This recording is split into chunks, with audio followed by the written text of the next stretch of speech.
Hello, this is Angie Yingst, and you're listening to Centered, grounded conversations about the metaphysical.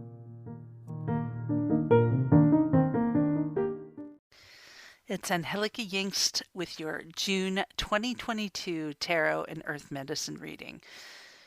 So I'm only a couple days early with this reading, but I've been working on it for a couple weeks because I was so ready to get out of the shit show that was May.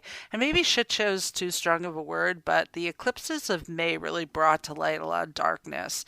And I think on a global and community level, we could see this in the news. There was some darkness of our society coming out, with the mass shootings that happened, 2 days after the full lunar eclipse, and then, last week. I think we have to reckon with what that means. We're looking at the way May and what was going on astrologically brought up old wounds. And it certainly is an old wound for all of us that live in the United States to think about the violence that happens with our boys, two 18-year-olds. How do we deal with this? And I don't really want to get into the politics, but on a private level, we were all reckoning with shadow, old wounds coming back, revealing true motives of people, institutions, bosses, that we thought were different. So, I have some good news about June. It's not May. So we're moving into June in Gemini, which is not only my rising sign, but the sign that really embraces curiosity, change, the search for wisdom. It's an extroverted sign, so it's a little different than that energy of May, which was very internal, And I was urging you in May not to act out of shadow, not to let shadow or that inner wounded child drive your bus. And so in June, we're looking at a much more creative, stimulating adventure. Gemini really craves, it's almost hyper communicative. And if you've ever been around me, just think of that. I talk a lot, and what I'm doing is exploring in communication. I like to talk about all the things. And I also have ADHD, so that neurodivergent part of me is like, and squirrel, and, feather, and let me tell you the history of this. And, I am all over the place. And Gemini loves that curiosity. It really is stimulating and creative. And that's going to be a huge theme for us with the Earth Medicine and Tarot this month, is the creativity of this time. So we're asking to kind of dig deep. And when I talk about creativity, and I know I say this every time I even mention the word creativity, but a lot of people are like, oh, that doesn't apply to me. I'm not an artist. But creativity is really how we approach problems. Are we looking at things very linearly and very logically and very like one way? Have you ever tried to use a metaphor with someone who looks at things and they're unable to kind of get out of that really 2D way of looking at things. Everything's flat and obvious and logical, and it just like very, very literal. And it can be really frustrating when you're someone who's creative and uses a lot of metaphor and analogy and things like that.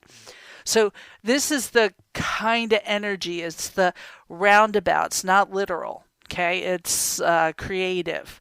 So this Gemini energy is going to be difficult, and was difficult kind of in that May energy where the eclipses were happening and we're in shadowy, because we have this craving of communication, and then we pull back. We have to pull back because Mercury was in retrograde. Now, Mercury is stationing direct on the 3rd of June. So that brings with us some new energy around communication. We can start moving forward.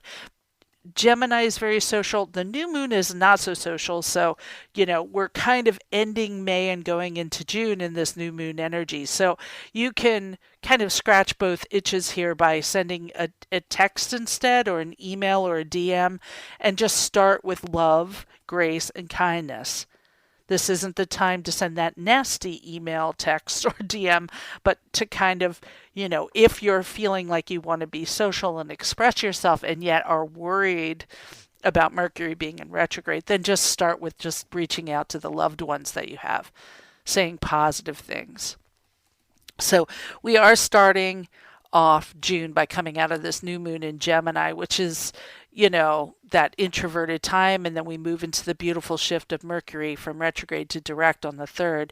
Mercury retrograde hit hard this year, specifically because it was during eclipses. And eclipses are difficult times because we tend to learn our lessons in eclipse time by making a lot of mistakes, which is painful because we're acting out of our character defaults.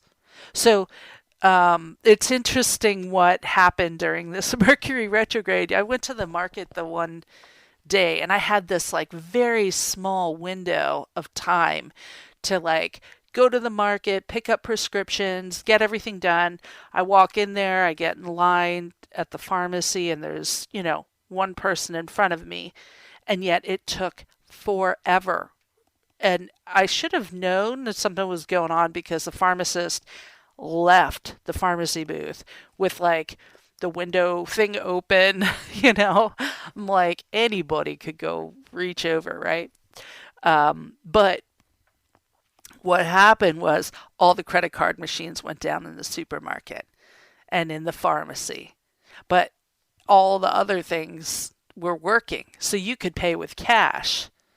So, and this is kind of such a wonderful metaphor for the way it was showing up in May, this Mercury retrograde and eclipse season, which is you can do things, but you only have one way of doing them, and so most of us don't carry cash anymore. Now, I happen to have cash, but so many of us don't. So there's this huge line at the ATM, which is backing up, and people are getting mad. Someone's taking too long, checking their account balance, doing this. It was just a shit show. And then so I had this small window, and I just okay, I'm just going to go shopping. I think I have enough money. And I just shopped, and I went back to the pharmacy, and when I got there, they were like, yeah, no, it's not up yet, but we think it should be up in a minute or two. And I was like, all right, I'll pay you in cash. Literally down to 50 cents. They gave me back 50 cents, and that was all my money. So now I have this basket of groceries wondering, is the credit card machine going to be up? And I don't have even 10 more minutes to spare before I have to go to a meeting. So I got in line, I paid, and they're like, the credit card machine's back up. Now, I think it's a good thing to kind of practice.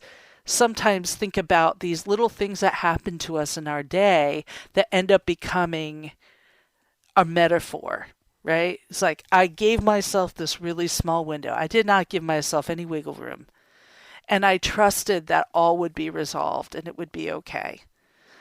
You know why? Because I have once gone to the market and forgot my wallet. And when I did, I said, oh man, I forgot my wallet. And they said, you know what? We'll hold your groceries right here. And it was awesome. I could go home, get my wallet, come back. And I figured, what would happen? I would go home, get some cash, do my meeting, and go back and pick up my groceries.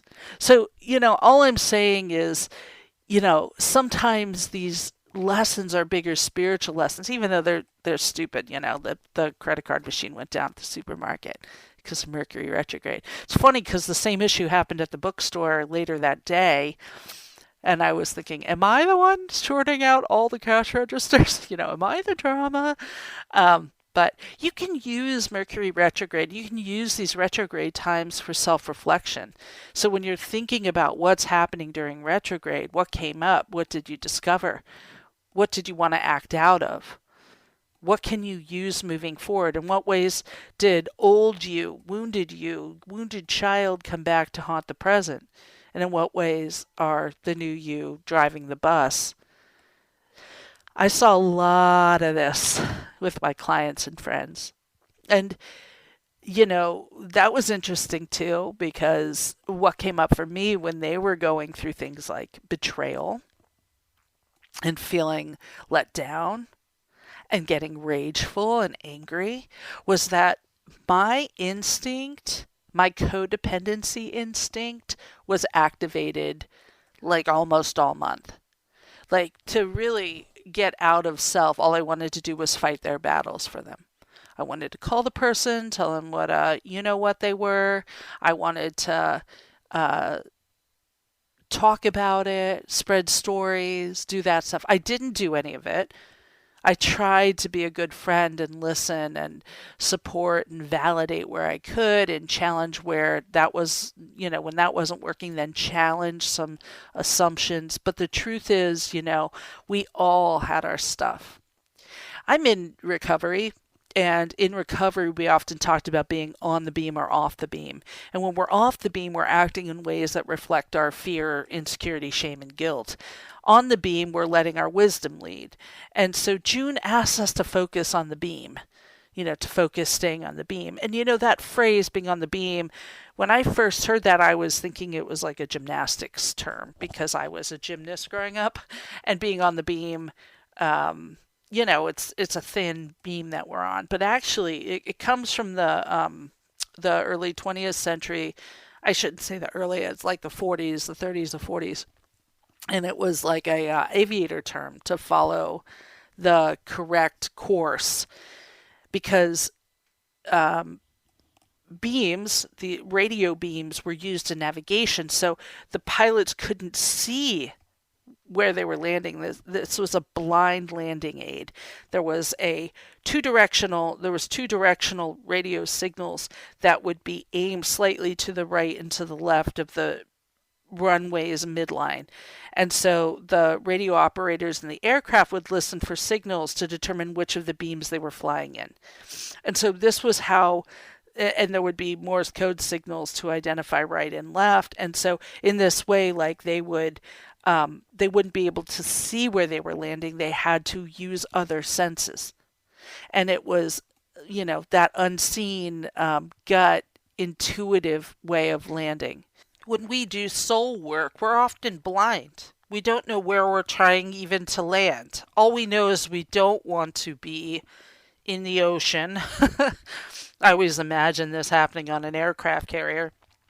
But we don't want to be on or off we don't want to be off the beam in either direction.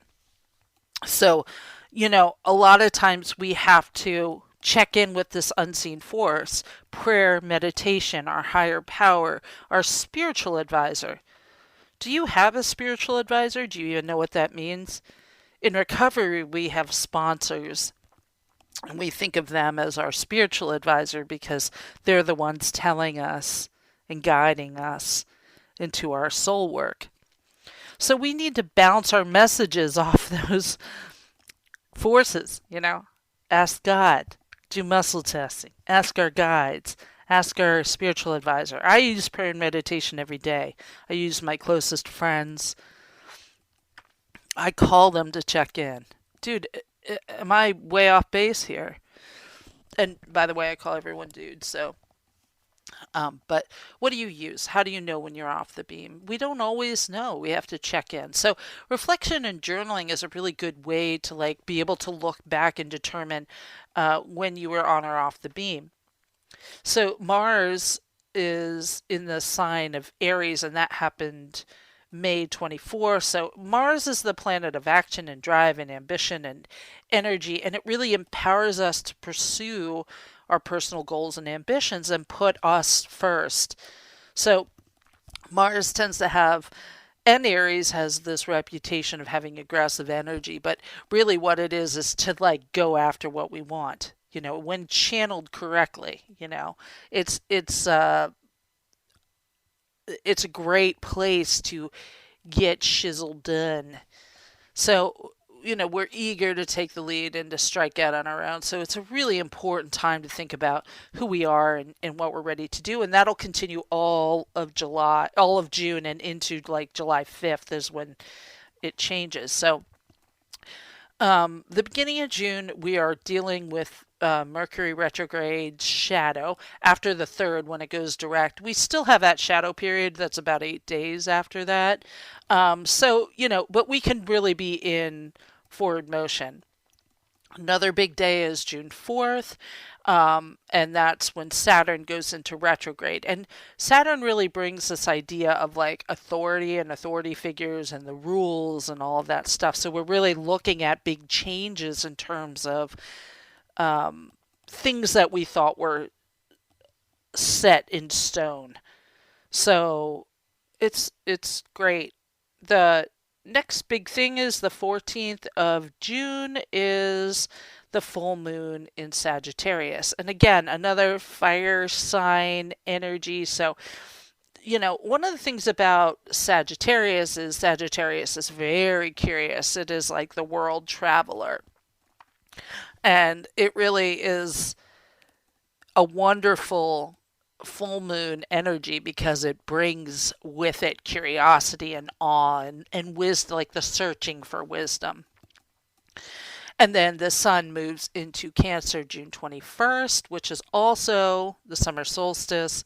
Great time for setting intentions and really, our goals for the next 6 months until winter solstice can start to be thought about. So start thinking like, okay, the beginning of June, I'm going to start to think about what goals I have for the next 6 months, and then doing ritual, ceremony, whatever it is that you connect with on June 21st to really move into that goal period, because this is a doing time.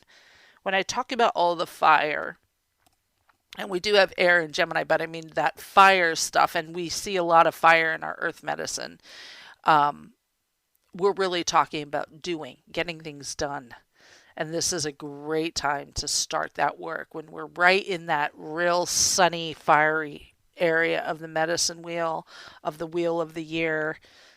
All of it is kind of lining up. So by the time the new moon arrives in June on the 28th, we're ready to like plant those seeds and do what's going to happen for the next 6 months. Also, Venus goes into her home zodiac sign of Taurus from the 28th of May until June 22nd. And this is really a wonderful time. Great situation for you to really bring forth some passion and romance and all of that stuff. So if that's something you're interested in, awesome. It's also really creative time. So working with creative stuff is good. So, I think that's about it. We do want to kind of talk about the new moon in Cancer on the 28th. So new moons are really great, for setting intention and everything. But one of the things that you'll see is that this is going to resonate with the full moon in January, which will be the full moon in Cancer. So you can kind of think of that 6-month period as being like a cycle from Cancer new moon to Cancer full moon. And so I think it's great to think about what are you going to root right now, because this is a planting season. Okay, let's talk about the tarot of the month. Last year, 2021, we had mostly all major arcana cards. And so 2022, we've been really seeing the minor arcana come out and want to show themselves. And so the major arcana deal with big spiritual kind of issues because they're archetypes. So they kind of come in. We all know what the mother means and the father and the teacher and, the lovers. And these are times in our lives that produce huge emotional and spiritual shifts. Now, when we deal with minor arcana cards, they focus on the self and daily life and the day by day. So the minor arcana, they sometimes get like that's just a little issue. But honestly, what makes up the most of your life is minor arcana issues. Work, relationships, projects, your all those things are your day to day. So this month I pulled a minor arcana. I pulled the Three of Wands. Now, if you've been listening to me around tarot, or if you've taken one of my classes, you know that the Two and Three of Wands are maybe my least favorite cards. Why? Because I've always thought they were kind of ambiguous. It's just a dude standing with a couple of sticks. And however you want to see them, they have very similar energy. And, the last year or two, I've been warming up to them a little more. So I knew when it came this month, I couldn't reshuffle and pick another card. I just had to deal with this and really think about what it is I would want to share with you about the medicine of the Three of Wands. And I can't really talk about the three until I talk about the two, because they do have very similar iconography. The tarot is a story. Okay, the major arcana, we even call that the Fool's Journey, where he goes through the entire majors. But every suit also has a story. And in the wands, the story is of fire and creative energy. So the first match is lit in the ace. And then you see this man in the two, who's clearly quite wealthy. He is holding the world in his hand. He's standing on his, basically like his castle top. And he is standing between two wands. Now, we often think of those two wands as the past and the present. So he's looking at like, what was a success in the past, and what am I ready to move to the future? And he's holding like what he's looking off. Now, in this card, he's looking off to the left, but the idea is that he's looking towards the future. I've always used the left as the past, so this is why I find these cards a little difficult, because they have ambiguous images to me. They're just sort of like wishy-washy. But the idea here, and most tarotists agree, that he is standing between two options. He's figuring out his move. And he's the middle one. He's in the present. So he's kind of looking at the past, which he's holding on to, and it's very safe. And then the future is what's the unknown. So he's choosing between safety and adventure, home and exploration. Big money versus like getting a paycheck at the end.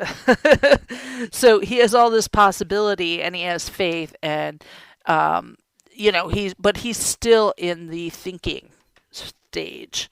Okay, and if you get this with like the Seven of Cups, for example, which is a card of decisions, we often will think of this as being like getting stuck in this like too many decisions thing. So in the three, it's like the next step. What he's doing is overlooking some kind of water. Now, a lot of people think it looks like the desert because it's supposed to be dawn and the lighting is weird, but you can see that the ships that he's looking out at are leaving him. They're going out from him. And, I have a couple tarot books where they say, the ships are coming home. But if you look at them, the wakes are behind the ships, and they're like leaving, going away from him. In my opinion, it makes more sense. Like, he's had this decision in the two, and then he made it. Because he has one more stick now. He's standing on the cliff watching the ships go. And to me, this is him finally just putting it out there. We often think of threes as growth cards. We can see this in all the threes. There's more than one person. There's more than two people. So like in the Two of Cups, for example, there's two people getting married. In the three, there's the three graces dancing around. So it's growth in that way. There's more people, there's more emotions, that it feels good. In the Pentacles, you have, the guy balancing in the twos. He's the juggler. Oops. And then in three, he's, got the artisan, the benefactor, and the monk. So he has the, money and the spirituality, and he brings the talent. In the Three of Swords, you have the woman in the two where she's like crossed the swords over her heart. And in the 3, she's been betrayed. She has 3 swords in her heart. 3 people of, you know, her, her partner, and the third person. In this one, the merchant who's sending out all of his ships, his his group of people, his team, or his second and third, really. It reminds us that we're not supposed to do our work in a vacuum, that we need to collaborate and work with the team. And so this month, starting out with Mercury stationing direct, we can start to really connect with others again. And the wands resonate really deeply with the energy of summer and fire and action. So I can't emphasize enough the importance of action in this month. This isn't a planning month. This is a doing month. So this is time when the 3 says, okay, time to push you out of the nest. It's time to move out of these introverted eclipse times and begin the process of your creative work. So the traditional meaning of this card, the 3 of Wands, is the end of adversity. And I like that because a lot of times the struggle is just figuring out and making, we have to make the decision, then follow through no matter what the outcome is. We're done with overthinking. We're done with over planning. The 2 is about decision making. It's about that planning stage. In June, when we work with the 3 of Wands, we have to think about perfectionism as being the enemy. Perfectionism is that need for all elements to be perfect before we act. In the 3, it is asking you to get out of this idea, because whether we like it or not, and whether we want to admit it or not, the metaphysical community is rife with this punishing idea of perfectionism. Like, if things didn't go perfectly as you asked the universe to bring them to you, there's something wrong, defective, or flawed about you. And this is exactly the kind of scarcity thinking that they blame you for. So they keep perpetuating by being like, you weren't perfect enough. Now, I'm not saying that we shouldn't work hard, because being diligent, being hardworking, being self-aware, being self-reflective, those are all, they're important. But, I love this quote, and I think it's an Adam Grant quote. This says, practice can make perfect, but it doesn't make new. And what we're really looking for is new fiery energy, a new spark. So the 3 is asking you to be creative. It's asking you not to get stuck in a perfectionistic loop. So if you haven't sent your ships out, you're supposed to do it. It's hard to be creative. It's hard to take a fresh approach. There's so much out there. There's so much to compare. But you're asked not to compare, but to collaborate. Okay? There's nothing wrong with you if something fails. If you fail, you still get the wisdom of the experience. And that's why it's important to fail. So the 3 is sending off its ship. It's done with toiling. It's done with the editing. It's done with the changing. It's accepting that this is good enough. Because perfect can sometimes be the enemy of good enough. Perfect can sometimes stop a project dead cold. So what you're doing is you're taking risks, putting yourself out there, applying for that job, submitting that writing, knocking down that wall. We're going to do. It's an active time. So whatever the outcome, you're going to have the wisdom and growth from either failing or succeeding. They both have exactly what you need. So we're not toiling about whether we're going to fail or succeed. That's not the point. The wisdom at the end of this procedure is going to be the point, or whatever you're going through.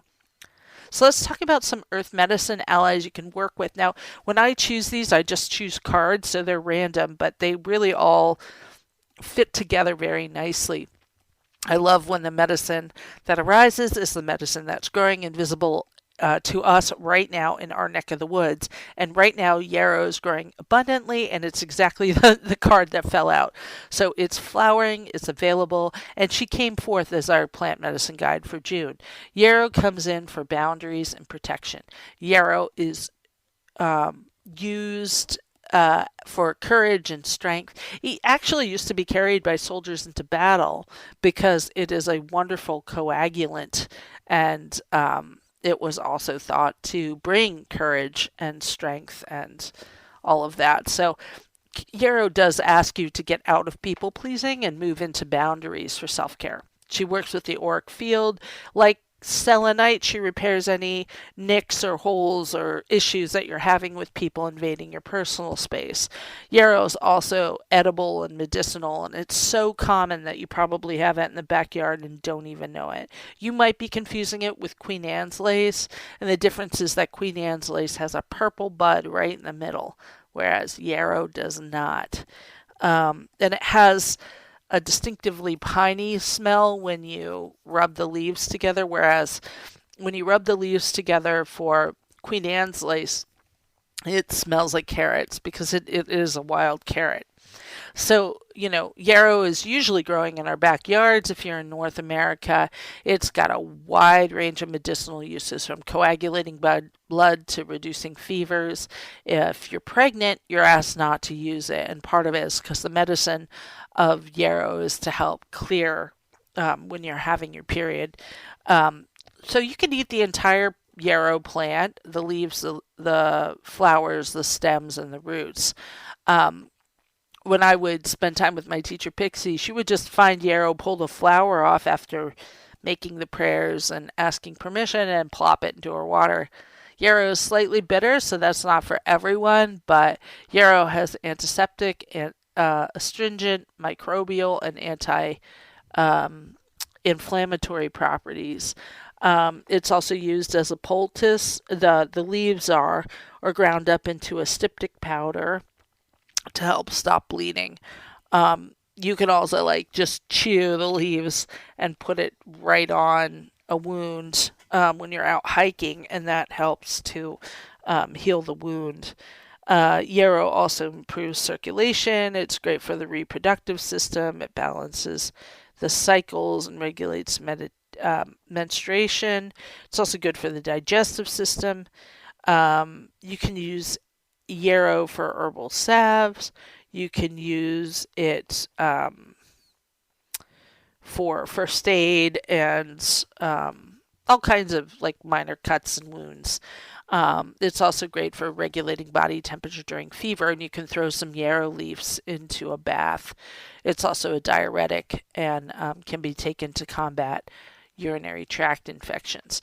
For our crystal allies this month, our first one is zincite. Now, I normally don't recommend man-made crystals, but zincite is actually a favorite. We've had it for a few months here and there, but it's not really man-made in the way say an aura quartz is, for example. Zincite is actually a result of zinc smelting. It grows on ventilation shafts in zinc smelting furnaces and created basically with a synergy of minerals and human world. And I love it because it's super high vibration. It's got a really high amplitude. It's got a really high creative element. It comes in so many colors, from deep red to orange to green to yellow. You can find some natural zincite, but it's really relatively rare. And the ones that you find on the market are usually from zinc smelting. It does grow in little points, little needles. Usually it's really an amazing creative ally. I once gave it to a client who told me she could not sleep with it in her room. So it does have that active, fiery energy. It's dynamic, it's awakening, it's active. If you're struggling to find it or it's too pricey, you can always use carnelian or vanadinite as an alternative. They both, all three of those stones will activate creativity and sexuality, and they really reside in the same chakra, the sacral chakra. So they kind of bring the same not flower. Our next ally is hematite, and hematite is a really powerful stone for grounding and protection. Hematite is one of the most abundant stones on the earth. It's often bought polished and shiny and looks metallic and silvery, but it actually is red. It's a very deep, earthy red. It streaks red on a streak plate if you ever have done any geology, you geology geeks out there. It also comes out of the earth. This kind of bricky red. Because of this, the Greeks felt it was a stone that embodied the blood of the earth. And as an iron oxide, it's of course, very grounding and protective, but it also could be at the core of the earth, which is a wonderful idea that's like connecting you when you're working with hematite with the depths of the earth and really grounding you. So I use hematite in my practice in the auric field of my clients to strengthen and repair their energy field. It's great for blood issues, for healing in the root, the sacral, and again in the energy fields. The next stone that I pulled was lapis lazuli. Now, lapis lazuli right now is considered a sort of blood diamond because most of the world's uh, beautiful, most highly coveted lapis pieces are from Afghanistan. And we found evidence of them coming from Afghanistan for at least 6,000 years. So, in spite of it being one of the poorest countries on the earth, geologists value Afghani lapis resources to be about $1 trillion. So the problem with lapis right now is that the profits are being channeled directly into the pockets of the Taliban and political leaders. So, you know, many of us are not buying it. I certainly am not. So I don't buy any new lapis, but I have kept the lapis that I own. Getting rid of the lapis isn't going to help it. So we're just, using what we have and not buying any new ones. So if you don't have a lapis and you want to do this work with the third eye, use sodalite as a change. Lapis from Chile. Knowing where your lapis comes from can be important because Afghan lapis, I'm just going to make sure you understand this, is a conflict mineral. And the more that we demand it, the worse it's going to get. So you can read about this on my mentor Hibiscus Moon's website, hibiscusmoon.com.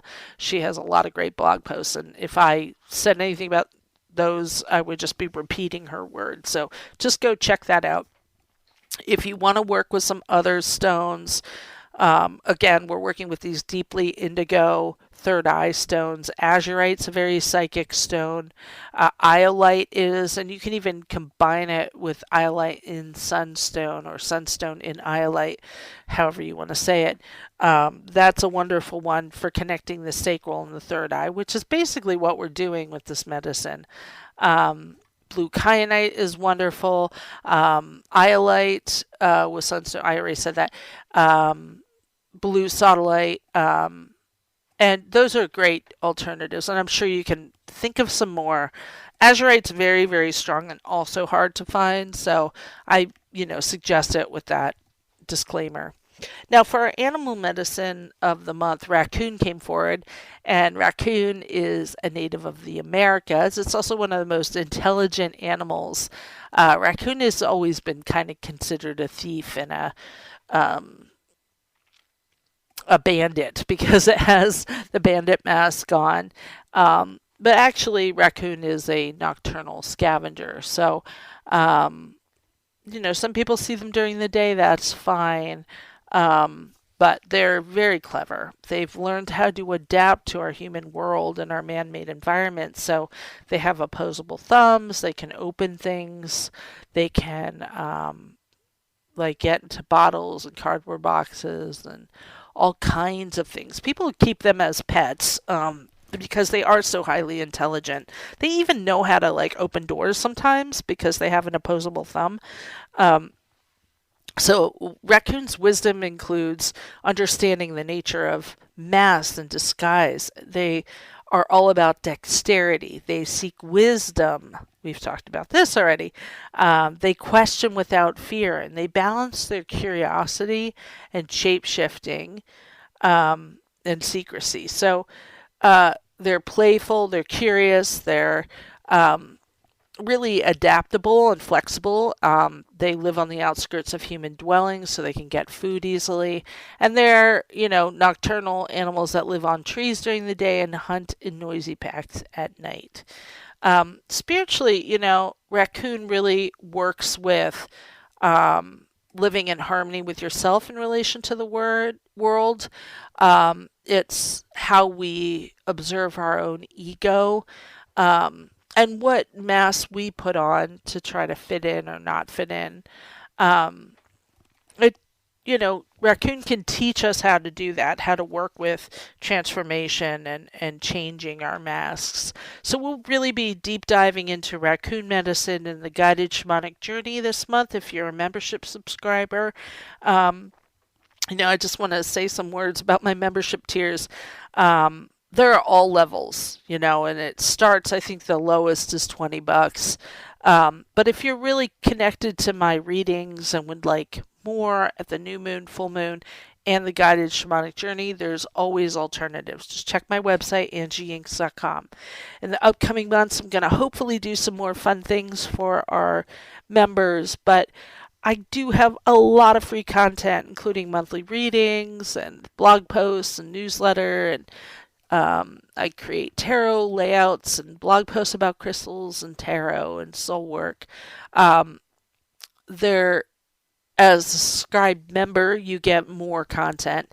But if you ever want to just support my work, you don't need any extra things, but just feel like, oh man, I get a lot from Angie's work. I do always have a donate button on my website on the blog section.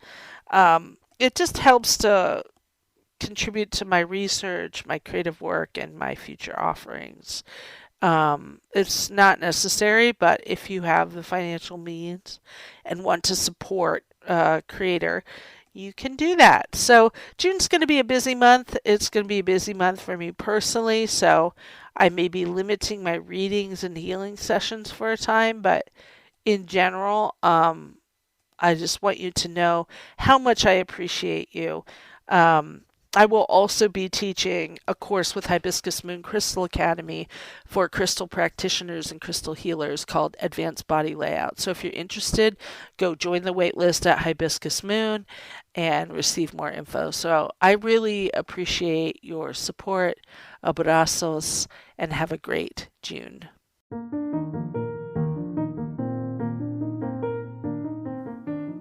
Thanks for listening to Centered with me, Angie Yingst.